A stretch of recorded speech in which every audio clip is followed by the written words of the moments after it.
घर बनाते समय वास्तु का क्या है महत्व? आप जब भी घर बनाएं तो वास्तु शास्त्र का ध्यान रखना अत्यंत आवश्यक है। यदि वास्तु का ध्यान न रखा जाए तो क्या होगा, इस बारे में राष्ट्रीय प्रस्तावना मीडिया समूह के संस्थापक संरक्षक संजीव श्रीवास्तव ने प्रसिद्ध ज्योतिषी और वास्तुशास्त्री आचार्य अशोक मिश्रा से खास बातचीत की है।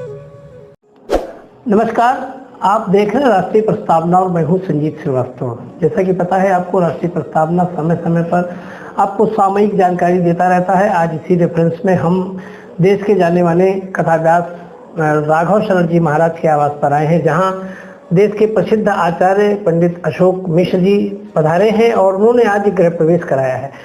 दर्शकों, हम लोग जानते हैं कि हमारी सनातन धर्म में गृह प्रवेश का क्या महत्व है। आचार्य जी, राष्ट्रीय प्रस्तावना चैनल आपका बहुत बहुत स्वागत है। बहुत बहुत धन्यवाद। राष्ट्रीय प्रस्तावना चैनल में आपने हमको बुलाया, इसलिए बहुत बहुत धन्यवाद। एवं राष्ट्रीय प्रस्तावना चैनल के दर्शकों को बहुत बहुत हार्दिक धन्यवाद। महाराज जी, आज आप लखनऊ में किस हेतु पधारे हैं? और जैसा कि दिखाई दे रहा है, कथाव्यास राघव जी के घर पे बैठे हैं आप, आपने गृह प्रवेश कराया है। हमारे सनातनी परंपरा में गृह प्रवेश का क्या महत्व है, इस पे आप प्रकाश डालिए।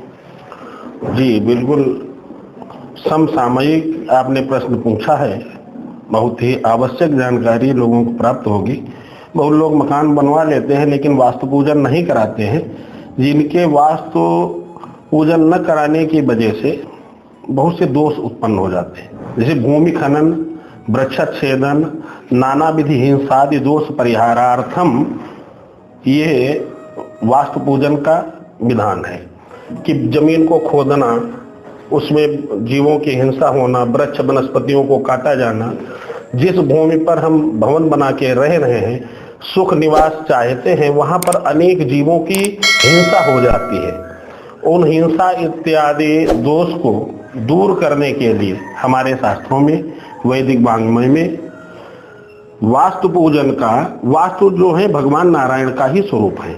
भगवान नारायण जो है उन्हीं का स्वरूप वास्तु भगवान माने गए हैं, तो वास्तु पूजन माने भगवान नारायण का ही पूजन है। तो वास्तु पूजन जो नहीं करते हैं उनके यहाँ तरह तरह की बीमारी, परेशानियां, शारीरिक मानसिक कष्ट, ग्रह कलेश इत्यादि दोष उत्पन्न होते रहते हैं। इसलिए जो भी भवन बनाएं वो कम से कम वास्तु पूजन एक दिन का तो अवश्य ही करें। वैसे इसकी पूरी प्रक्रिया 7 दिन की है। वास्तु यज्ञ कहते हैं, उसमें 7 दिन में वास्तु के मंत्र का 1.25 लक्ष जप होता है। 5 ब्राह्मण लोग 7 दिन करेंगे तो ये वास्तु पूजन बृहद व्यवस्था में होता है। वास्तु यज्ञ कहते हैं, वास्तु शांति भी कहते हैं इसे। लेकिन इसको 5 दिन में अथवा 1 दिन में वास्तु पूजन करके इसमें गणेश, गौरी, कलश, 16 सप्तग्रत मातृका, नवग्रह, पितरों का पूजन एवं पुण्याह वाचन आचार्यों का पूजन, उसके बाद में वास्तु भगवान का पूजन होता है, हवन होता है। ये सब अति अनिवार्य है। ये करने से सुखपूर्वक हम, हमारी पीढ़ी दर पीढ़ी सभी लोग सुखपूर्वक अपने भवन में निवास करते हैं।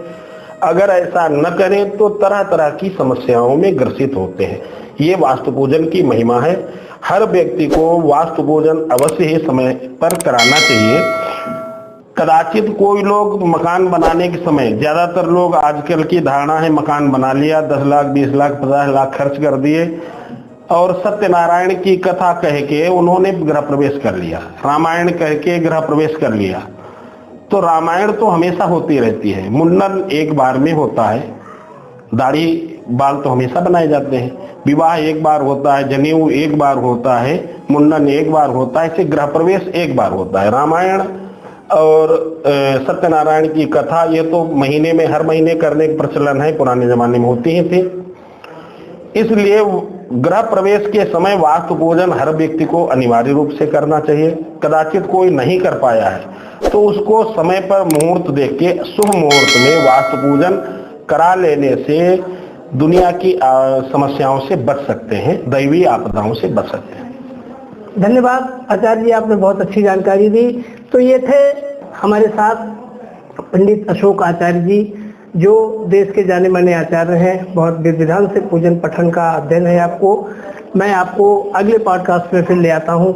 आज बस इतना ही। आप देखते रहे राष्ट्रीय प्रस्तावना चैनल को।